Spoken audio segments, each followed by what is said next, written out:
Alright guys, as you can see, I have my Wayne State t-shirt laid out on my bed. I recommend doing this on a surface where you don't have to worry about cutting any other fabric, but I'm working with the space I got. So let's get started. I'm going to be teaching you how to twist the back, so no sewing or anything is necessary. I'm going to be doing two kind of twists here, and then connecting them. I really like doing these with a lot of my t-shirts that aren't really made for a person with curves, but even if you have a more masculine figure, you can still do this and have great results. So the first thing I'm going to do is I'm going to pick where I want my first line to be. Here we go. Yeah. So I folded it, as you can see, because we're going to be cutting notches throughout here. Alright, so you're just going to pick up your shirt and do this, so you don't have to worry about cutting any other part of the shirt. Let's get started. Alright, so I like starting at the top. You want to be careful not to cut into seams too much because you'll be damaging the integrity of the shirt and you want to be able to wear it. So we're going to start cutting a small notch here.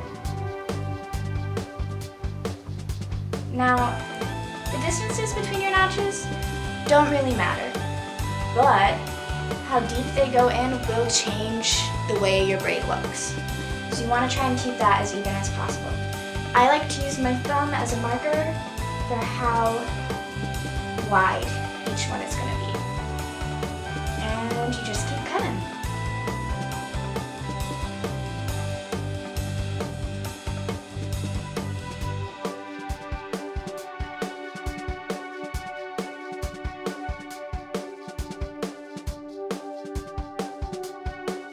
Alright, so I just finished cutting. As you can see, I cut these ends a little bit deeper because it's going to make it easier to tie off at the end. So we are going to lay out the part that we've braided here, and you're going to want to pull at your fabric just to make it a little bit easier for when we start braiding it. Now, notice I didn't cut through anything. Everything is still attached. And that is how we want it. We don't want to cut anything yet. So now that I have it stretched, it's going to be a lot easier to braid. So you're going to pick up your first loop here, and you're going to pull the second one right under. Then, we have our third one right here. You're going to put that under the second loop that you just pulled through. So now the third loop is the one that you're holding in your hand, and you can already see the kind of twists and stuff that we have going on right there. Alright, so you just do this until the end.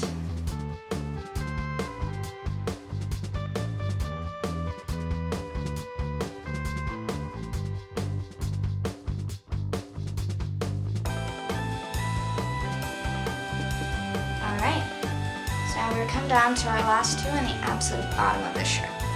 We are just going to cut these with scissors and tie knots. You want to make sure that this bottom loop, even though you're going to cut it, stays under your last full intact hoop. Alright, for this next part, make sure to get your dog and have them take up the whole bed. Okay, so his name is Monroe if you were wondering. But I'm going to teach you how to braid and try and keep this camera in focus. Alright. So, you're going to take your first loop here, you're going to pull the second loop right under the first, okay? And take your third loop, and sorry, this is dark fabric, and so it's a little bit harder to see. You're going to take your third loop, put it under the second, and then find your fourth one. It's somewhere in there, I promise. Put your fourth one under the third one, and just continue all the way down the shirt.